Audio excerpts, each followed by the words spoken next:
That's right, they'll lock you up. Welcome back to the Conservative Underground with Tyler Lombardi. That's me, where we are fighting the leftward slide to socialism with autonomy, accountability, and true altruism. I received an email from the offices of David Axelrod the other day. I signed up to be on that list. And, they were telling me that I should check out their new reality check site. 40 minutes after receiving this email, I clicked on the address. No such web page. The reality check, Dave, is that if you can't organize your own propaganda website, you're probably not going to do anything but botch the healthcare plan that it's in support of. Oh, the site's up now in all its misleading glory, but that doesn't excuse the misstep. Go check it out and listen for the misdirection. You can keep your health care, they say, till they break it. Rationing happens now, but they're not mentioning that, it's not rationing by the big government bureaucracy. My friend went to the DMV yesterday to get a New York State driver's license. She's from somewhere else out west. 4 hours she spent there. 4 hours. And they weren't even busy. When she was in the last line to get her temp card and pay, the services cost 5 times the price listed online when she checked it out at home. And I might add, they asked her if she passed her eye test as she was paying. Yes, she said, and got her temporary license. They didn't even administer the test. She could be out there driving right now, blind as a bat. And you think government health care is going to be any more thorough? Do you know what kind of hoops our veterans have to jump through to get their government health care they've got coming to them? When they sign up, it says, "We will die for you.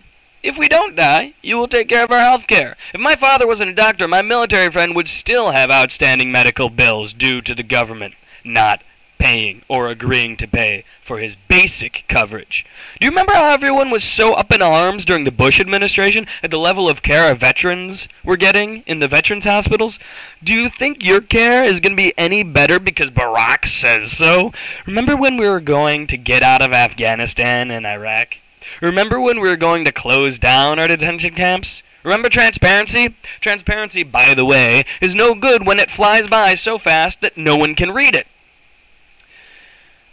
This does not bode well for our country. They're getting flustered in their ineptitude, and like anyone not strong enough to take responsibility for their own actions and listen to constructive criticism from their opponents, all these people can do is name call.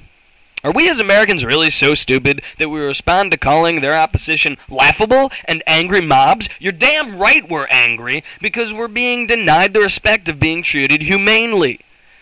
The bill transforms us all into voting power, no longer people. If they were willing to read us proofs from the bills dictating where we were wrong in our assumptions that these proposed bills are going to destroy our healthcare system, we may be sated, but they refused to argue in reality and continued to attempt to discredit us by appealing to pathos, name-calling. And the lapdog media is right on their flank. A woman, the New York Slimes recently reported, this woman has no name that we may use to fact-check this story, challenged Representative Steve Kagan on healthcare. This woman claims to have no party affiliation. The Slime screams that she had been a Republican Party official working in the employ of Kagan's opponent.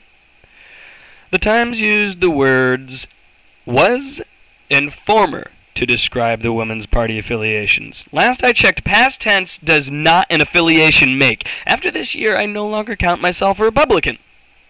I think it's time I change my registration. But this kind of misleading faux evidence is what passes as proof for CNN and the mass media and the slimes these days. They have a common goal, socialized health care, and they will stop at nothing to see it pushed through. These people we're expected to believe aren't mad because they've been reading the bills and learning from the history. They're mad because the puppet masters pulling their AstroTurf strings tell them to be mad. We know the real reason we're mad. Keep it up. This is a revolution. Change we must.